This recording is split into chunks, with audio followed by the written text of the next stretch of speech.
Good morning all of student. मैं विश्वेंद्र पोद्दार आप सभी का आपके अपने यूट्यूब चैनल विश्वेंद्र जी के पॉइंट में हार्दिक स्वागत करता हूं।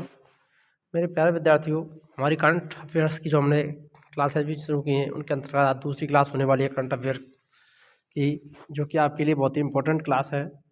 UPSC RPSC all competition exam के लिए इंपॉर्टेंट रहेगी। आरपीएससी फर्स्ट ग्रेड और सेकंड ग्रेड के लिए बहुत ही महत्वपूर्ण क्लास रहेगी ये। ध्यान रखना, यहाँ पर आपके लिए बहुत ही इंपॉर्टेंट क्वेश्चनों को कवर किया गया है और व्याख्या सहित आप यहाँ से अपने नोट्स भी तैयार कर सकते हैं। इस प्रकार से हम आपके लिए टेस्ट सीरीज को लेकर आ रहे हैं। टेस्ट भी हो जाए और आपकी पूर्ण रूप से व्याख्या सहित आपके लिए स्पष्ट किया जाएगा यहाँ पर। देखिए, क्लास को शुरू करते हैं। आज का पहला क्वेश्चन यहाँ पर, भारत का इलेक्ट्रॉनिक निर्यात कितने % बढ़ा है? यानी हाल में जो भारत का इलेक्ट्रॉनिक निर्यात है, यानी इलेक्ट्रॉनिक के क्षेत्र में भारत का निर्यात हुआ है, वो कितने % वृद्धि हुई है इलेक्ट्रॉनिक निर्यात में? 32.11, 33.11%, 34.11% या 35.11%? तो भारत का इलेक्ट्रॉनिक जो निर्यात है उसमें जो वृद्धि हुई है वो हुई है मेरे प्यारे विद्यार्थियों, डी वाला ऑप्शन यहाँ पर राइट रहेगा। 35.11% की वृद्धि हुई है। देखिए, यहाँ पर आप देख सकते हैं दिसंबर 2024 में भारत का इलेक्ट्रॉनिक निर्यात 35.11% बढ़ा है। कितना बढ़ा है? 35.11% बढ़ करके 3.58 बिलियन अमेरिकी डॉलर हो गया है। यानी इसमें वृद्धि कितनी हो गई है? परसेंटेज की बात करें तो 35.11 है और डॉलर की बात करें तो 3.58 बिलियन अमेरिकी डॉलर हो गया है। दिसंबर 2024 में इलेक्ट्रॉनिक सामान का निर्यात अपने उच्चतम स्तर पर पहुंच गया है। अक्टूबर नवंबर में इलेक्ट्रॉनिक सामान का निर्यात 3.43 बिलियन अमेरिकी डॉलर और 3.47 बिलियन अमेरिकी डॉलर था। लेकिन इंजीनियरिंग निर्यात 8.35% से बढ़कर के 84 अरब डॉलर तक पहुंच गया है। ये भी आपको ध्यान देना है, इंजीनियरिंग निर्यात में भी वृद्धि हुई है।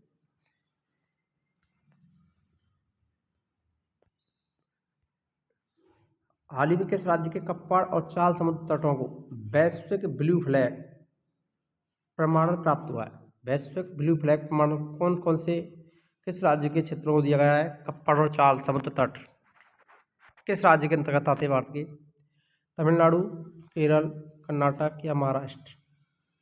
तो कप्पड़ और चाल जो समुद्र तट हैं वो भारत के केरल राज्य के अंतर्गत आते हैं। बी वाला ऑप्शन यहाँ पर सही रहेगा। देखिए, यहाँ पर आप देख सकते हैं यह एक केरल के लिए उल्लेखनीय उपलब्धि है। केरल राज्य में स्थित कोझिकोड स्तर के कप्पड़ बीच और कन्नूर के चाल बीच, ध्यान रखना, कप्पड़ बीच आ रहा है कोझिकोड बंदरगाह के पास में और कन्नूर के पास में चाल बीच को डेनमार्क, किसने?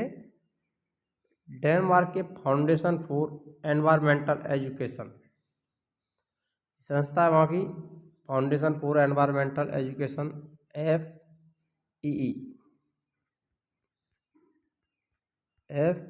FEE द्वारा प्रतिष्ठित ब्लू फ्लैग प्रमाणन से सम्मानित किया गया है।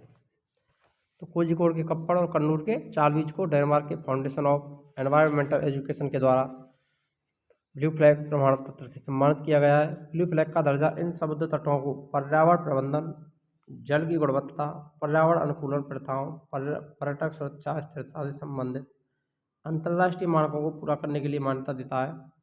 यह प्रमाणन न केवल पर्यावरण संरक्षण के प्रति राज्य की प्रतिबद्धता को उजागर करता है, बल्कि टिकाऊ पर्यटन में वैश्विक नेता के रूप में इसकी स्थिति को भी मजबूत करता है। ये ध्यान रख लेना। तो किसके द्वारा दिया गया था ये? तो ये दिया गया है डेनमार्क के द्वारा। ध्यान रखना, ब्लू फ्लैग प्रमाणन पत्र केरल राज्य को के 2 बंदरगाह कप्पड़ और कन्नूर को किस देश के द्वारा प्रदान किया गया?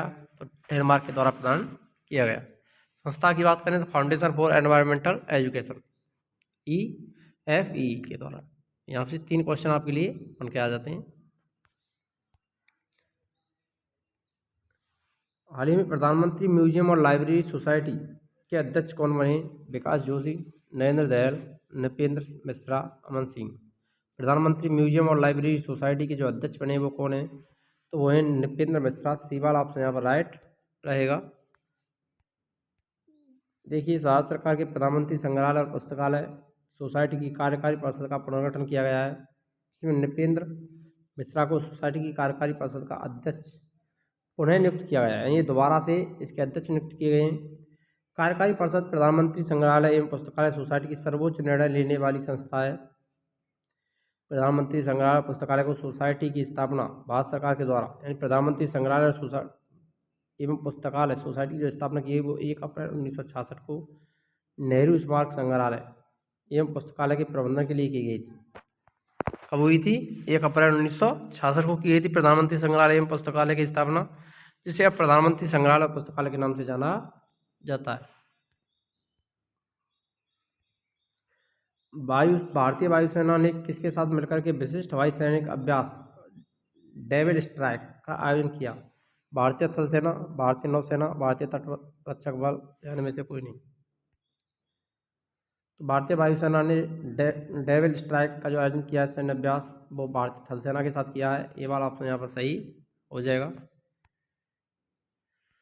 देखिए, यह भारतीय सशस्त्र बल 16 से 19 जनवरी 2025 तक एक बड़ा सैन्य अभ्यास एक्सरसाइज डेविल स्ट्राइक आयोजित किया गया। भारतीय सेना के नेतृत्व में आयोजित इस अभ्यास का उद्देश्य बलों की युद्ध तत्परता को बढ़ाना, जिसमें उच्च तीव्रता वाली युद्ध संचालन की सिमुलेशन की जाएगी। इस अभ्यास में उन्नत रणनीतियों और नवीनतम युद्ध तकनीकों को शामिल किया गया है ताकि राष्ट्रीय सुरक्षा को मजबूत किया जा सके और बाहरी खतरों से प्रभावी रक्षा सुनिश्चित की जा सके। यह विभिन्न सैन्य शाखाओं के बीच समन्वय की भी परीक्षा होगी, जिसे संभावित चुनौतियों का मुकाबला करने के लिए एक सुसंगत प्रक्रिया सुनिश्चित की गई है।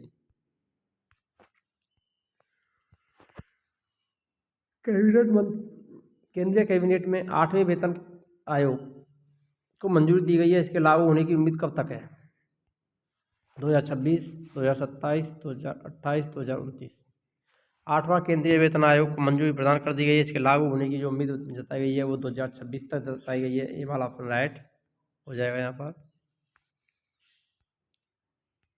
देखिए, केंद्र सरकार ने 8th पे कमीशन के गठन की मंजूरी दे दी है। नरेंद्र मोदी की अध्यक्षता हुई कैबिनेट की बैठक के बाद अश्विनी वैष्णव ने बताया कि केंद्रीय कर्मचारियों पेंशनर्स के लिए 8वें वेतन आयोग के गठन के लिए मंजूरी प्रदान कर दी गई है। 8वें वेतन आयोग के गठन से 68.67 लाख केंद्र सरकार के कर्मचारी और 67.65 लाख पेंशन भोगियों को लाभ मिलेगा। ध्यान रखना, केंद्र सरकारी कर्मचारी कितने? 48.67 लाख और पेंशनधारी 67.95 लाख। अभी तक देश में 7वां वेतन आयोग लागू है, जिसका कार्यकाल 31 दिसंबर 2025 तक रहा है। इसे लागू होने की उम्मीद 2026 तक है। ध्यान रखना, 31 दिसंबर 2025 तक 7वां वेतन आयोग का कार्यकाल है।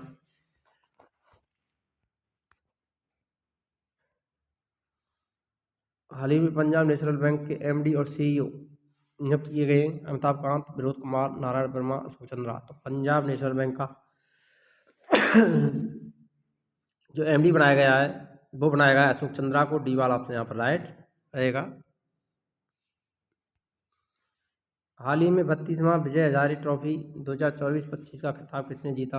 रेलवे, कर्नाटक, विदर्भ या केरल। भारत में वो विजय हजारे ट्रॉफी जो हुई है 32वीं विजय हजारे ट्रॉफी 24-25 में, उसका खिताब किसने जीता है? तो वो जीता है कर्नाटक ने। डी वाला ऑप्शन राइट हो जाएगा। इसने विदर्भ को हराया है। आप यहाँ पर आगे देख सकते हैं। देखिए, कर्नाटक ने फाइनल में विदर्भ को 36 रनों से हराया। कब? विजय हजारे ट्रॉफी 24-25 के संस्करण का खिताब जीत लिया है। फाइनल मुकाबला बड़ौदा के कोटाम्बी स्टेडियम में खेला गया। जीत के साथ कर्नाटक ने प्रतिष्ठित घरेलू टूर्नामेंट में अपना रिकॉर्ड 5वां खिताब जीता है। कौन सा खिताब जीता है? 5वां। हाल ही के अंतरिक्ष सैनिक संगठन ने अंतरिक्ष में पौधों की वृद्धि के अध्ययन करने के लिए क्रॉप परीक्षण किया है। NASA, SpaceX, ISRO, JAXA. तो ये किया गया पौधों के परीक्षण के लिए इसरो। सी वाला ऑप्शन राइट हो जाएगा।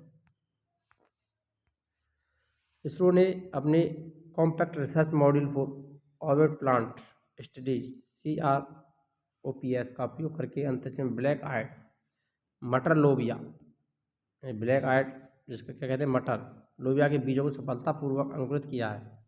रखना, किसके? ब्लैक आइड मटर लोबिया के बीजों को सफलतापूर्वक अंकुरित किया। उपलब्धि लंबी अवधि के अंतरिक्ष मिशनों पर टिकाऊ खाद्य स्रोतों को उगाने की क्षमता को दर्शाती है।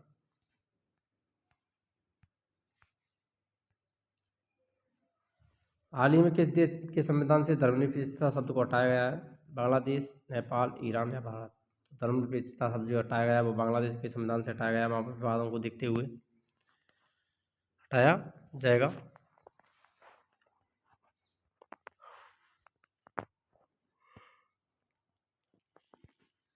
हाल ही में आर्योलॉजिकल एक्सपेरिमेंटल म्यूजियम का उद्घाटन किस शहर में किया गया? जोधपुर, वडनगर, जयपुर, विशाखापट्टनम। तो ये किया गया वडनगर। बी वाला ऑप्शन राइट हो जाएगा यहाँ पे। केंद्रीय संस्कृति मंत्रालय और गुजरात सरकार की ओर से ये किसके द्वारा किया है? गुजरात सरकार और केंद्रीय संस्कृति मंत्रालय ने वडनगर में एक अत्याधुनिक संग्रहालय और पुरातत्व अनुभवात्मक केंद्र का उद्घाटन किया। इस संग्रहालय की अध्यक्षता केंद्रीय गृह मंत्री और सहकारिता मंत्री अमित शाह, ध्यान रखना, अध्यक्षता करने वाले कौन थे? अमित शाह। इसमें गुजरात के मुख्यमंत्री भूपेंद्र भाई पटेल और केंद्रीय शिक्षा मंत्री धर्मेंद्र प्रधान के साथ केंद्र सरकार और गुजरात सरकार के कई वरिष्ठ अधिकारी मौजूद रहे। ऐतिहासिक परियोजना 2500 साल पुरानी परंपराओं के स्मरणीय इतिहास को जीवंत करती है। रणनीतिक तौर पर बेहद महत्वपूर्ण शहर ने प्राचीन व्यापार मार्गों पर एक विश्वव्यापी समाज को बढ़ावा दिया, जिसकी झलक शहर की वास्तुकला विरासत में साफ देखी जा सकती है। इसमें कीर्ति तोरण, कटकेश्वर महादेव मंदिर, शर्मिष्ठा झील, विभिन्न धार्मिक परंपराएं भी शामिल की गई।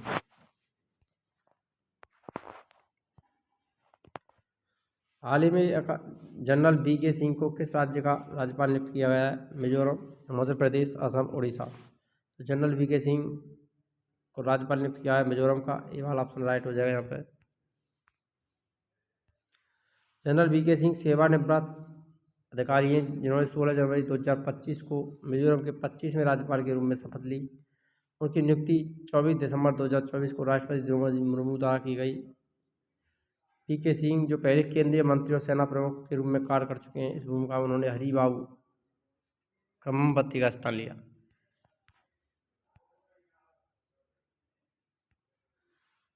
QS world future skills index के तहत फ्यूचर ऑफ वर्क्स कैटेगरी में भारत की रैंकिंग क्या है?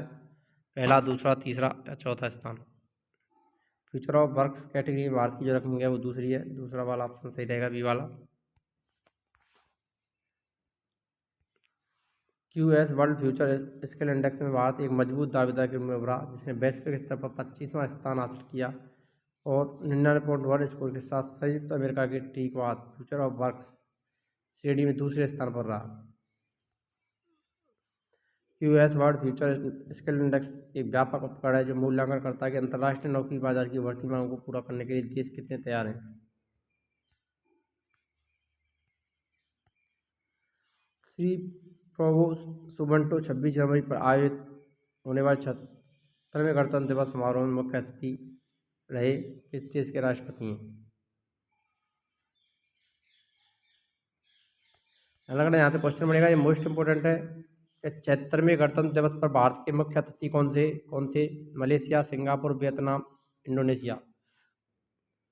तो ये थे प्रबोवो सुबियांटो, ध्यान रखना, नाम भी पूछा जा सकता है। प्रबोवो सुबियांटो जो कि कहाँ के राष्ट्रपति थे? वो थे इंडोनेशिया। टी वाला ऑप्शन यहाँ पर राइट हो जाएगा, ये इंडोनेशिया के राष्ट्रपति हैं। इंडोनेशिया के राष्ट्रपति प्रबोवो सुबियांटो 26 जनवरी 2025 को नई दिल्ली के कर्तव्य पथ पर पहले राजपथ पर आयोजित होने वाले 76वें गणतंत्र दिवस समारोह के मुख्य अतिथि रहे। संयोग से इंडोनेशिया के पहले राष्ट्रपति सुकार्नो 26 जनवरी 1950 को नई दिल्ली में आयोजित पहले गणतंत्र दिवस समारोह में मुख्य अतिथि थे। फ्रांस के राष्ट्रपति इमैनुअल मैक्रों 2024 में आयोजित 75वें गणतंत्र दिवस समारोह में मुख्य अतिथि रहे थे।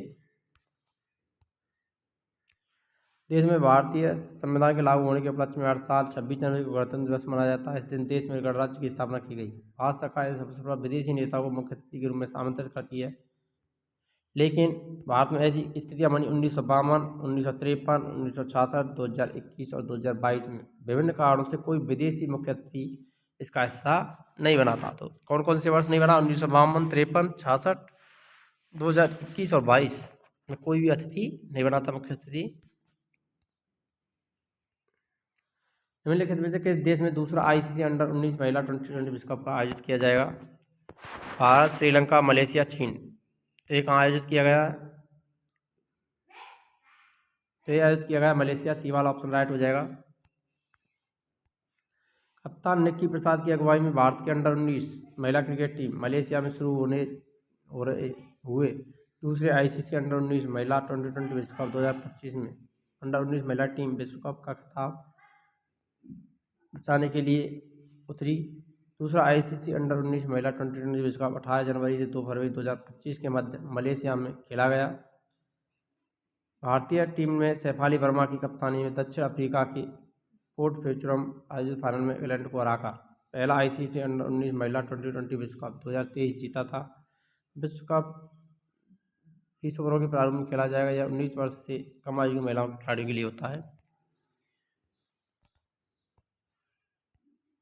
हाल ही में किस केंद्रीय मंत्री ने भारत की रणभूमि दर्शन ऐप को लॉन्च किया है? Amit Shah, JP Nadda, Rajnath Singh, N Singh Shekhawat. देखो, रणभूमि दर्शन की बात हो रही है।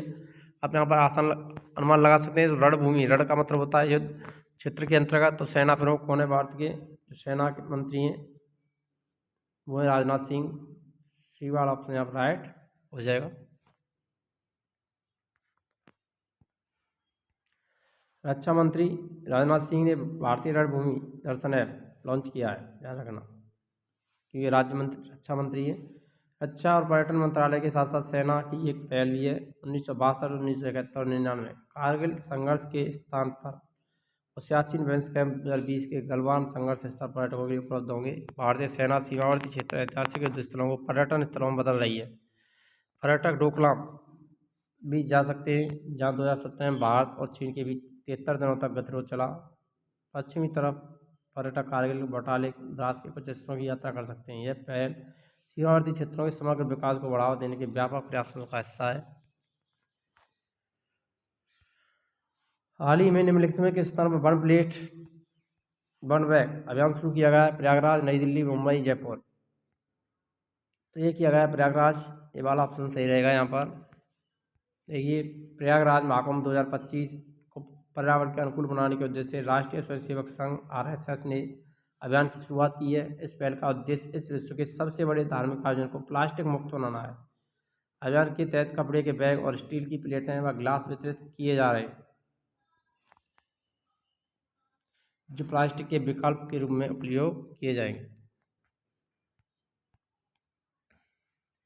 न्यू ग्लेन रॉकेट को सफलतापूर्वक कहाँ से लॉन्च किया गया? ब्लू ओरिजिन ने, स्पेस एक्स ने, नासा ने, इसरो ने। न्यू ग्लेन रॉकेट को सफलतापूर्वक किसने लॉन्च किया है? तो वो किया है ब्लू ओरिजिन।